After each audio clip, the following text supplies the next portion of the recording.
Hey folks, welcome back to Stoic Relationships. Today, we're diving into something deeply personal but incredibly transformative. How to stop people-pleasing and set boundaries, especially after 45. Now, let me ask you a question. Have you ever found yourself saying yes when your heart is screaming no? Or felt the weight of trying to keep everyone happy, even at the cost of your own well-being? If you have, you're not alone. Many of us fall into this pattern, often without even realizing it. But here's the good news. It's never too late to change. As we grow older, our priorities shift. Life after 45 is a unique stage, isn't it? It's a time of reflection, of redefining what truly matters, and often of realizing just how much energy we've poured into others at the expense of ourselves. Maybe it's been years of being the dependable friend, the always there for you sibling, or the go-to person at work. While it's wonderful to care for others, the truth is, constantly putting everyone else first can leave you feeling depleted, resentful, and, let's face it, invisible. That's why setting boundaries is so important. Boundaries aren't walls to keep people out. They're guidelines that show others how to respect your space, your time, and your values. They're about protecting your peace and reclaiming control over your life. And let me tell you, Stoic friend, there's nothing selfish about that. In fact, it's one of the most empowering things you can do, not just for yourself, but for the people around you. When you set boundaries, you're not only valuing your own needs, you're teaching others to value them too. But let's be honest, breaking free from people-pleasing isn't easy. It often stems from deep-rooted fears. Fear of rejection, fear of conflict, or fear of being seen as unkind. These fears can feel especially heavy later in life, when relationships and routines are well established. The idea of changing your dynamic with others might feel overwhelming or even impossible.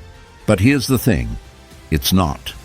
It starts with small, intentional steps, and those steps can lead to a massive T. This is where the wisdom of Stoic philosophy comes into play. The Stoics remind us to focus on what we can control, and one of the most powerful things within our control is how we allow others to treat us. As Epictetus once said, "No one is free who is not master of themselves." Or, mastering yourself means setting boundaries that honor your values and protect your energy, without being derailed by the expectations or opinions of others. In today's video, we're going to break it all down. We'll explore why boundaries are especially important after 45, the common challenges that might arise, and, most importantly, how to overcome them. You'll learn practical strategies for defining your boundaries, communicating them clearly, and standing firm, even when it's uncomfortable. Together, we'll uncover the tools to move past the guilt and fear that often come with people-pleasing, and step into a life where your needs and happiness aren't just an afterthought, they're a priority. So, if you've been feeling stuck in the cycle of saying yes when you mean no, or if you're ready to reclaim your time and energy, you're in the right place. This isn't just about setting boundaries, it's about rediscovering yourself, finding your voice, and living with intention. And trust me, once you start, the freedom you'll feel is worth every ounce of effort.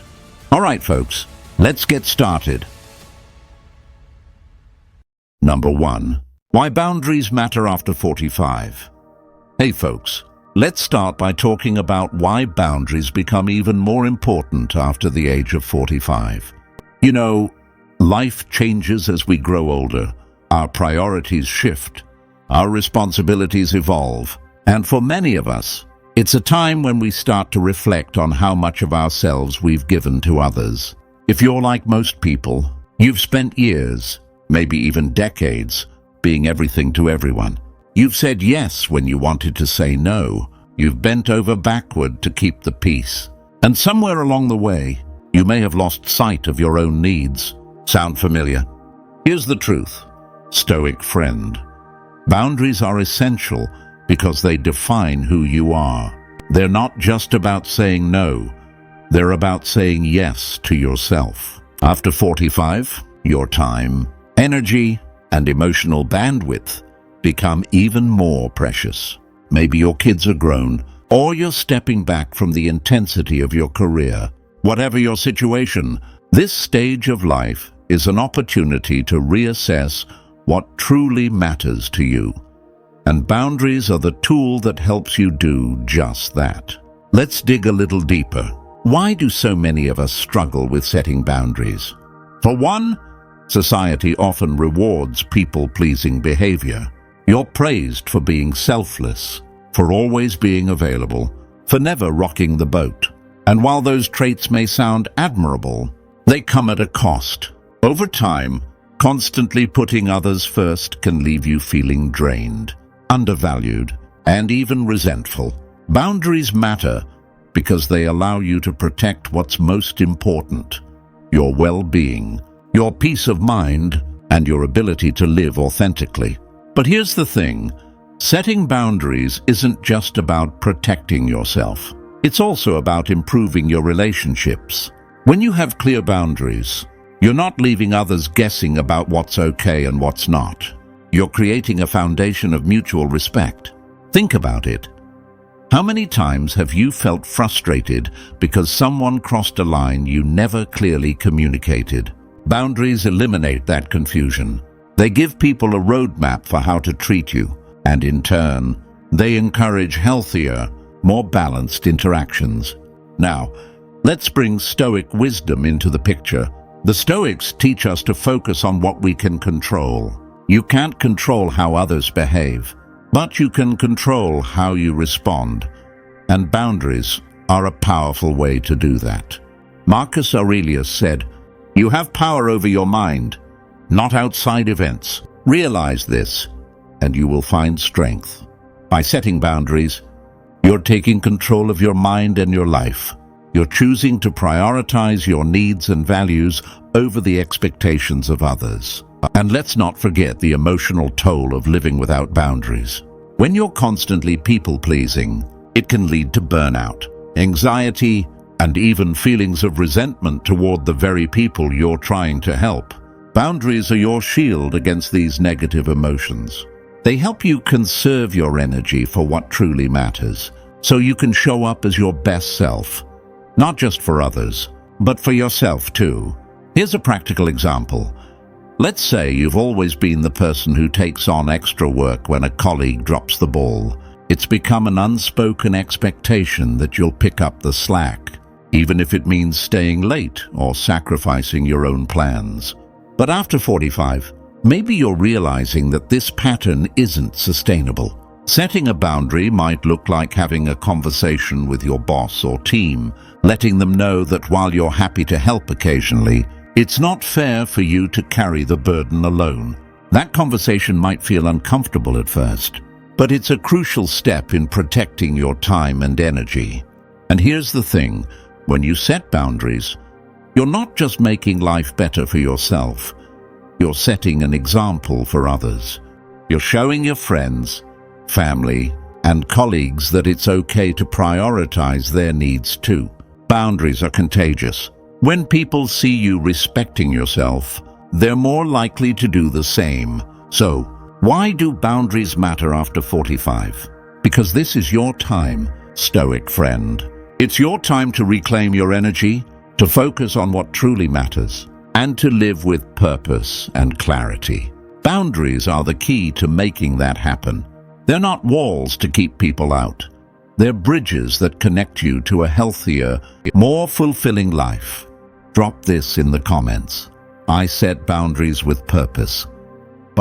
Let me know how boundaries have helped you reclaim your time and energy. And if this is resonating with you, hit subscribe.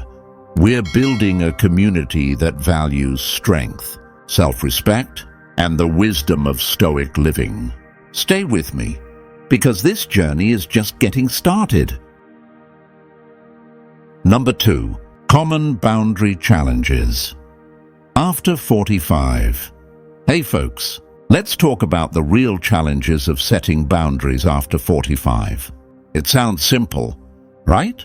Just say no, stick to your limits, and protect your peace. But the reality is far more complicated, especially when life is already filled with long-standing relationships, habits, and expectations. If you've ever struggled to enforce boundaries or even define them, you're not alone.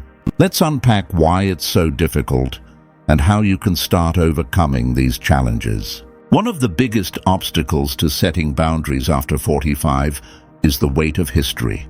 By this stage in life, you've likely spent decades building relationships, family, friends, colleagues, and with those relationships come expectations.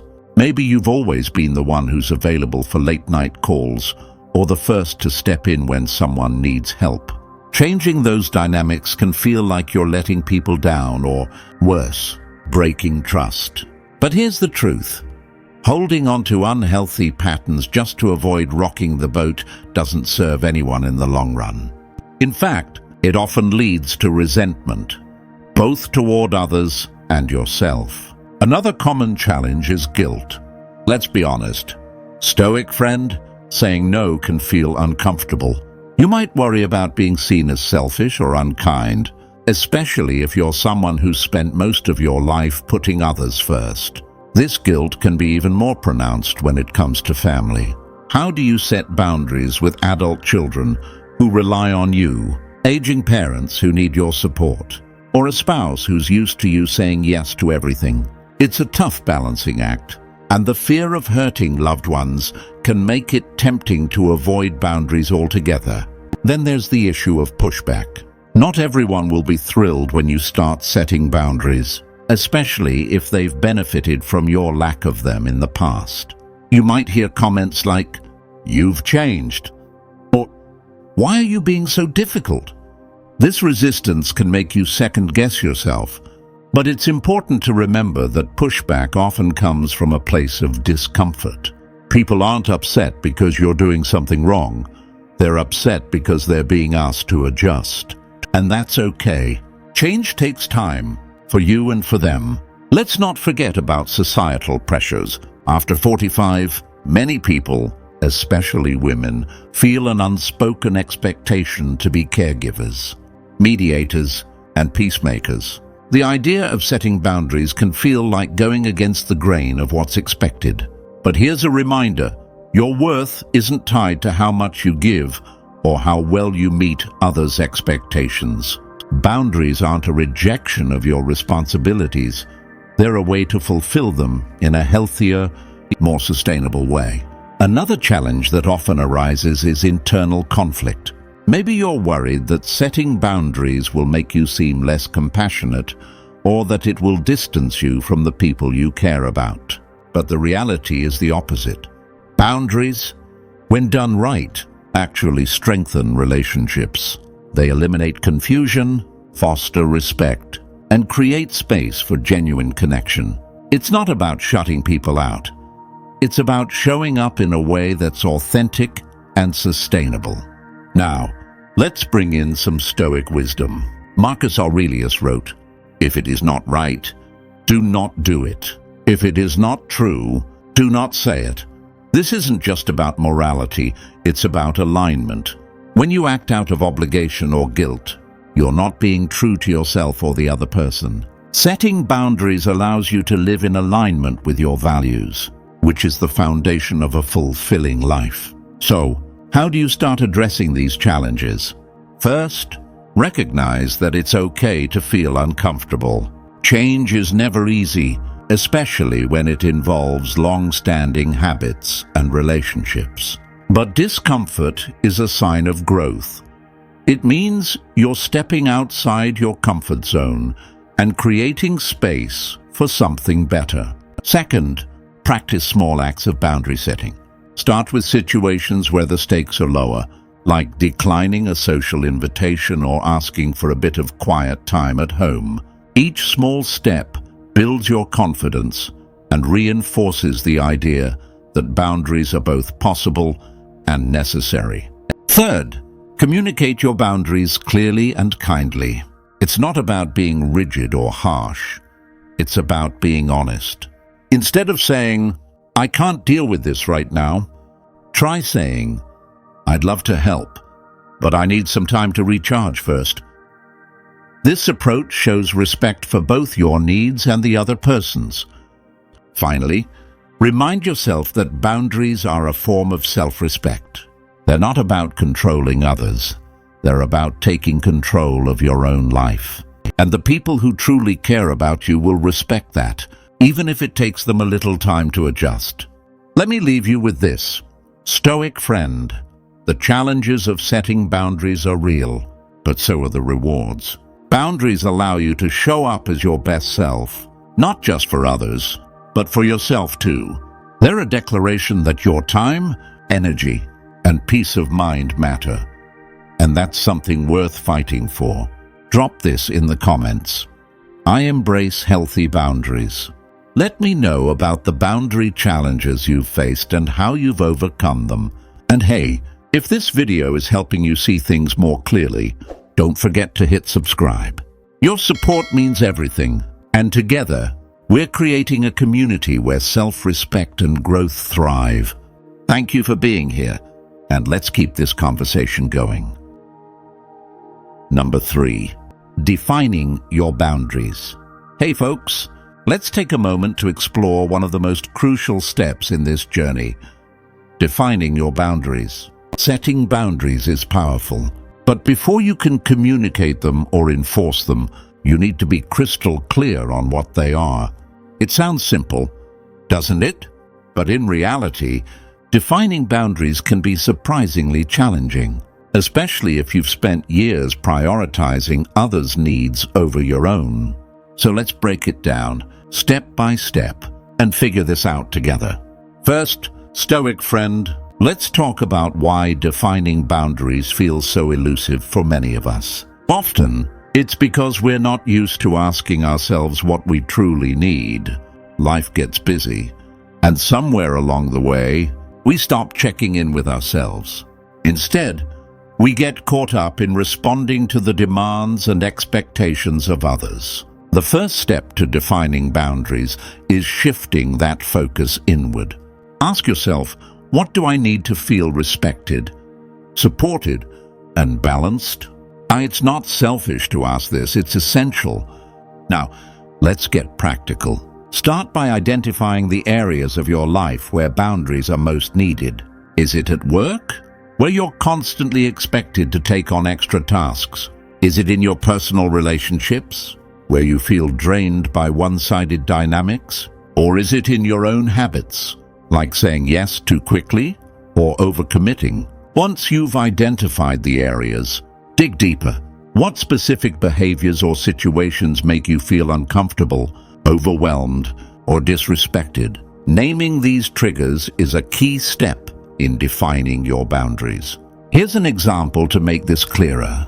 Let's say you feel stressed because a colleague frequently interrupts you during meetings. Your initial reaction might be frustration, but beneath that is a boundary waiting to be defined. In this case, the boundary might be, I need uninterrupted time to express my ideas during discussions. Notice how the boundary is tied to a specific behavior and a specific need. This clarity is essential. It's what turns vague feelings into actionable guidelines. But defining boundaries isn't just about identifying what you don't want. It's also about recognizing and protecting what you do want. Maybe you want more time for yourself, more energy for your passions, or more space to recharge. Whatever it is, name it. Write it down if you need to. The act of putting it into words makes it real and gives you a starting point for setting and maintaining your boundaries. The Stoics offer valuable wisdom here. Marcus Aurelius said, "You have power over your mind, not outside events. Realize this, and you will find strength. What does this mean for defining boundaries? It means recognizing that you have control over how you allocate your time, energy, and attention. Boundaries are a way of exercising that control. They're not about changing others.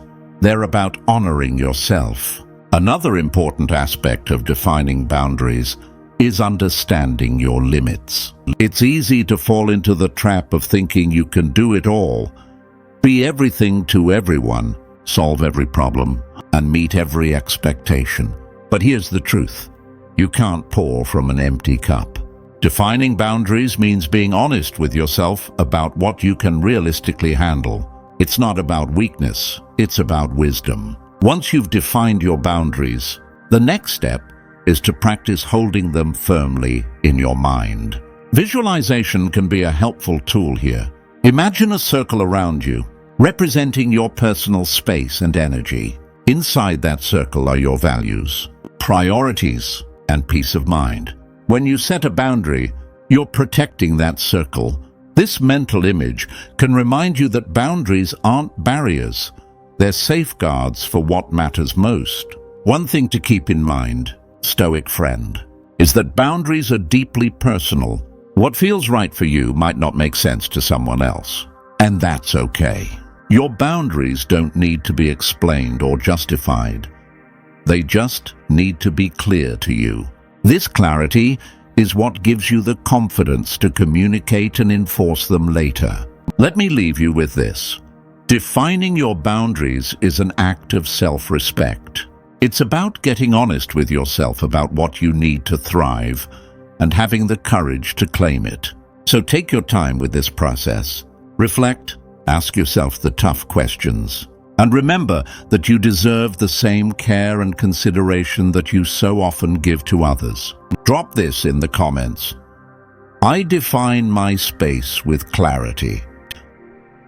Let's hear how you've started defining your boundaries, or where you're planning to begin. And if this is hitting home for you, hit subscribe. Together, we're building a community where strength, respect, and wisdom guide every choice. Thank you for being here, and let's keep growing together. Number 4, communicating your boundaries. Hey folks, let's talk about the next big step in this journey, communicating your boundaries. Defining them is one thing, but letting others know about them, that's a whole different challenge. It can feel awkward, uncomfortable, or even confrontational at times. But here's the truth.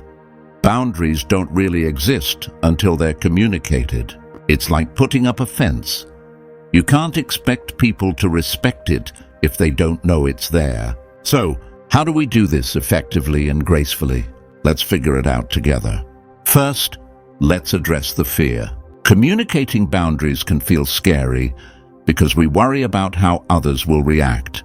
Maybe you're afraid of hurting someone's feelings, being misunderstood, or even facing rejection. These fears are valid, Stoic friend, but they're also a sign of how important this process is. When you communicate a boundary, you're not just protecting your own well-being, you're setting the stage for healthier, more respectful relationships. And that's worth the discomfort. Now, let's get practical. One of the most important things to remember when communicating boundaries is clarity. Be direct and specific about what you need. Vague statements like, "I just need space," or "I don't like that," can leave room for confusion and misinterpretation. Instead, try something like, "I need an hour of uninterrupted time in the evenings to recharge," or "It's important to me that we plan ahead for big decisions." These statements are clear, actionable, and leave no room for guessing. But clarity isn't just about the words you use, it's also about your tone. Communicating boundaries isn't about being aggressive or confrontational. In fact, the most effective boundary setting often comes from a place of calm and respect. Instead of saying, "You're always interrupting me, and it's really annoying," try, "I've noticed that when I'm interrupted, it's hard for me to stay focused." Can we agree to let each other finish our thoughts before responding? This approach shifts the focus from blame to collaboration, making it easier for the other person to hear and understand your perspective. Another key to effective communication is timing. The middle of a heated argument or a stressful moment isn't the best time to bring up boundaries. Instead, look for a calm, neutral moment to start the conversation. You might say, "There's something I've been thinking about, and I'd like to share it with you." This sets the tone for an open, constructive discussion.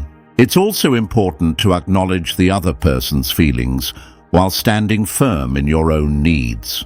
For example, if someone seems upset by your boundary, you can say, "I understand this might feel different or unexpected, but it's something I need to feel balanced and supported. I hope we can work together to make this work for both of us." This shows empathy while reinforcing your commitment to your boundary. One thing many of us struggle with, Stoic friend, is the idea that communicating boundaries might hurt our relationships. But the reality is often the opposite. When you communicate your needs honestly and respectfully, you're creating a foundation of trust and mutual respect. You're showing the other person that you value the relationship enough to invest in its health, even when it's uncomfortable. And let's not forget the Stoic perspective. Epictetus reminds us, first learn the meaning of what you say, and then speak. This wisdom is crucial when communicating boundaries. Before you speak, take a moment to reflect on what you want to convey and why it matters. This clarity not only helps you articulate your boundary, but also gives you the confidence to stand by it. Of course, not everyone will respond positively to your boundaries, and that's okay. Some people may need time to adjust, while others may push back or test your limits. When this happens, stay calm and consistent. Reinforce your boundary with kindness but firmness. Remember, you're not responsible for how others react. You're only responsible for communicating your needs and respecting your own limits. Let me leave you with this, Stoic friend. Communicating your boundaries isn't about controlling others. It's about expressing yourself authentically and creating the space you need to thrive.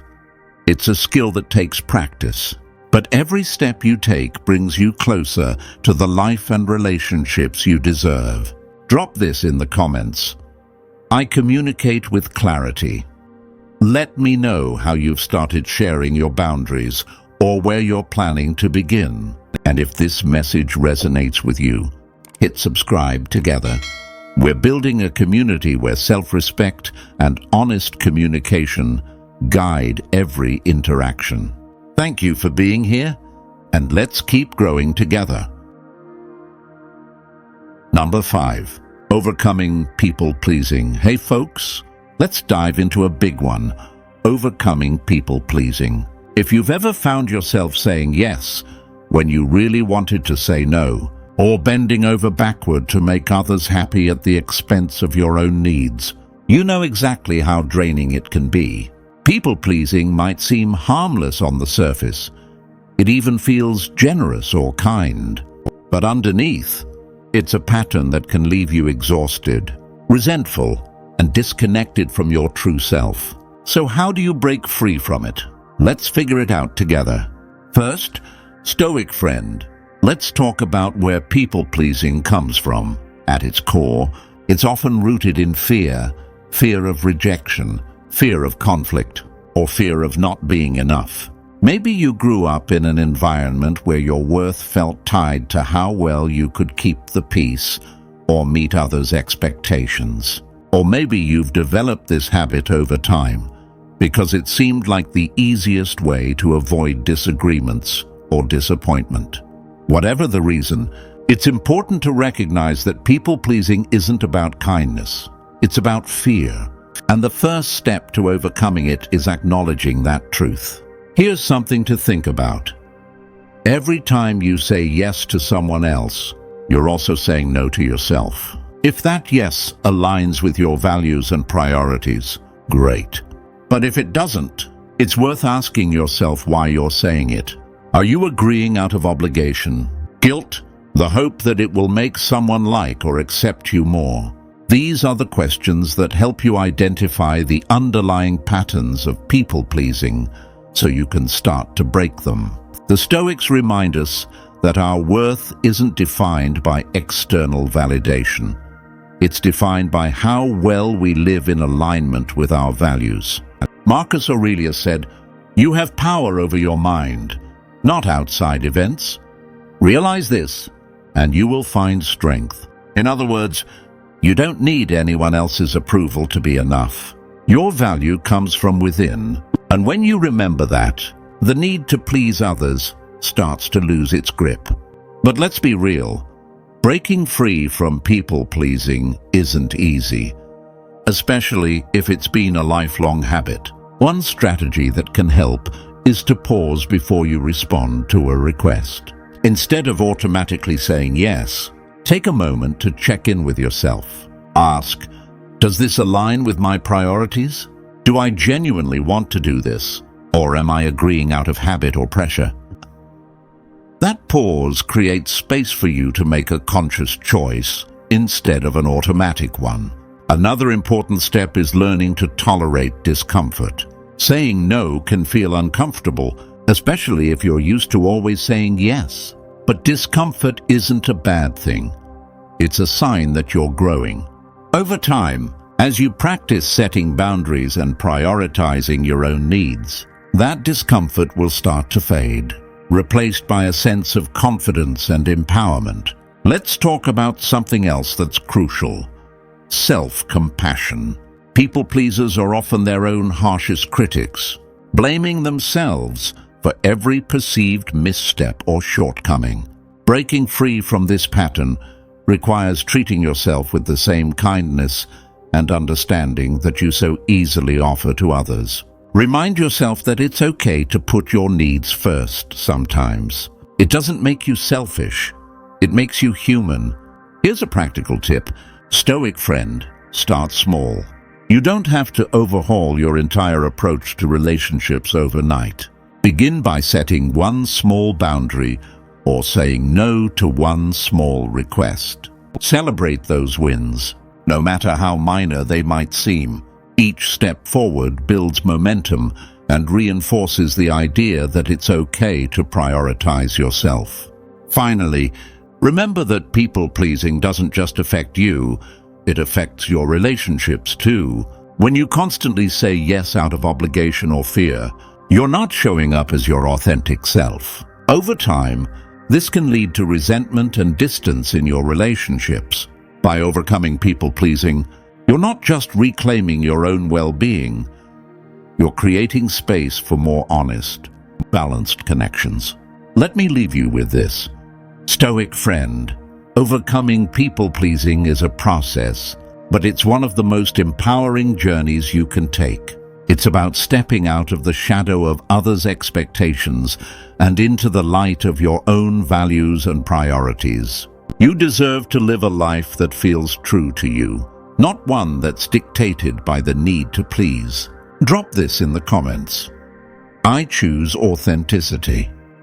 Let's hear how you've started overcoming people-pleasing or what steps you're planning to take next. And if this resonates with you, hit subscribe. We're building a community of strength, self-respect, and intentional living. Thank you for being here, and let's keep growing together. Number 6, say no more often. Hey folks, let's talk about a word that's small but mighty: no. It's a word that can feel uncomfortable to say, especially if you're used to being agreeable, helpful, or always available. But here's the truth. Saying no is one of the most powerful tools you have for protecting your energy, honoring your priorities, and living authentically. Let's dive into why this matters and how you can start saying no more often without guilt. First, let's understand why saying no feels so hard. For many of us, It's tied to a deep desire to be liked and accepted. We worry that saying no will make us seem selfish, rude, or uncaring. But Stoic friend, saying no doesn't mean you don't care. It means you care enough about yourself to set limits. And let's be honest, a well-placed no is often more respectful than a reluctant yes. When you say yes to things you don't want or can't handle, you're not being genuine, and that can breed resentment over time. Here's a shift in perspective to consider. Every time you say no to something that doesn't align with your values or priorities, you're saying yes to something that does. Think about that for a moment.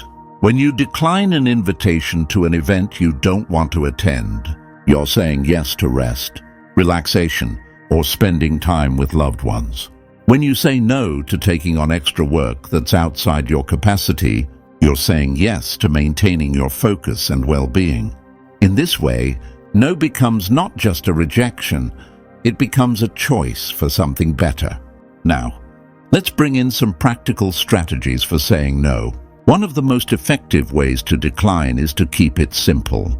You don't need to justify, explain, or over-apologize. A straightforward, "I appreciate the offer, but I can't commit to that right now," is often enough. If you feel the need to soften the delivery, you can add a note of appreciation or an alternative suggestion, like, "Thank you for thinking of me.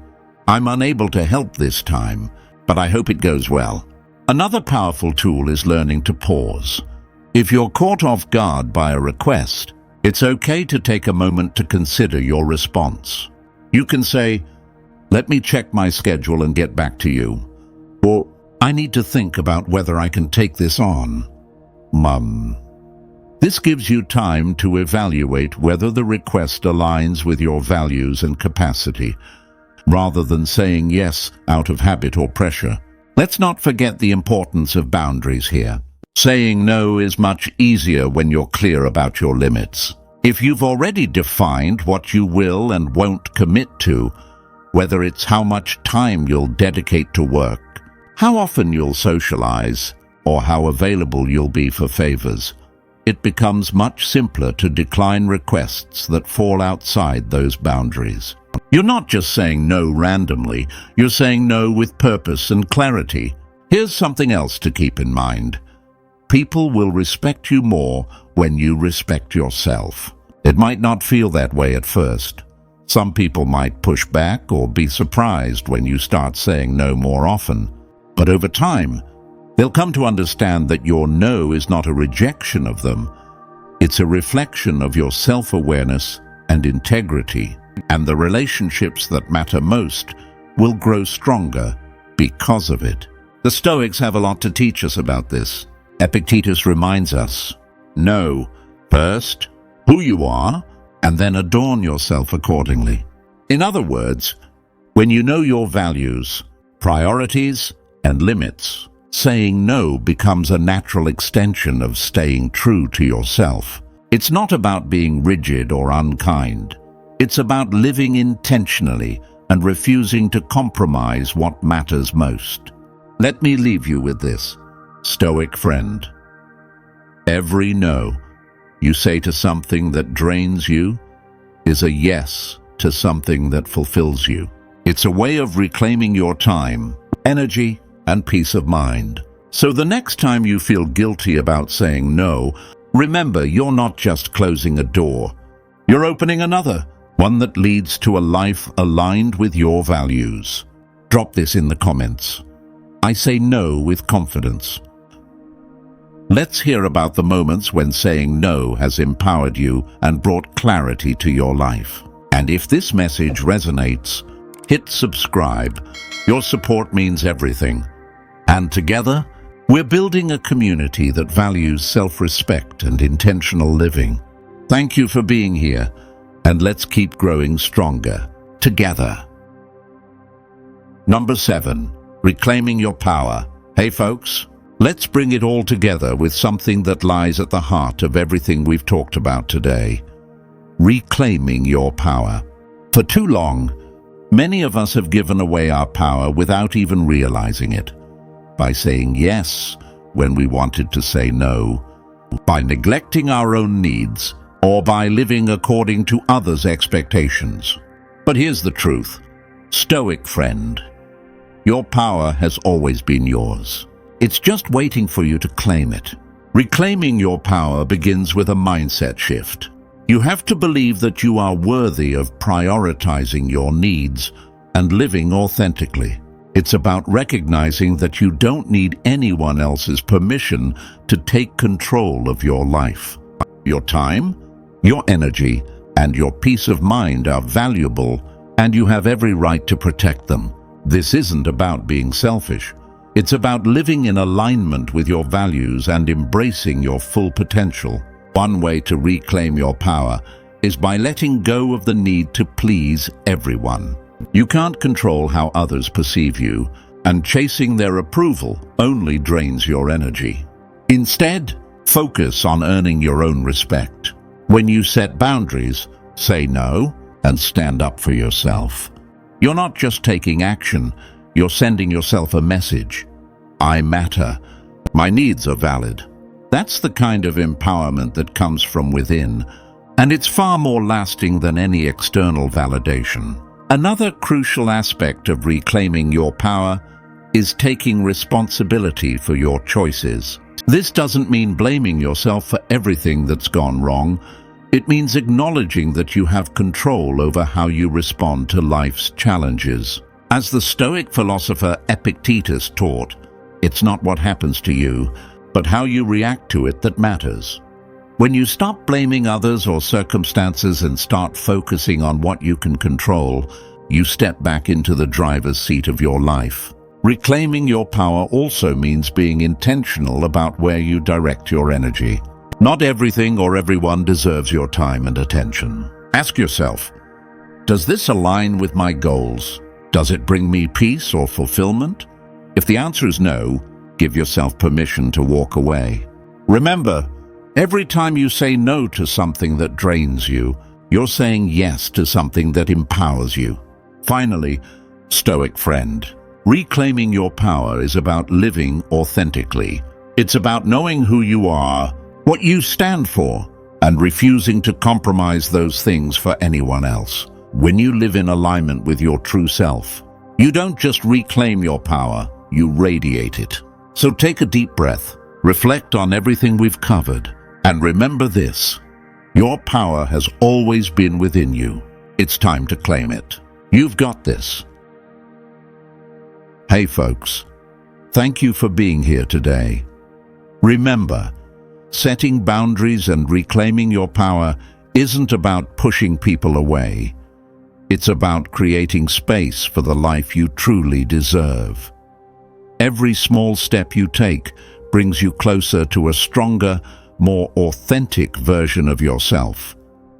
If this video resonated with you, don't forget to hit like and subscribe.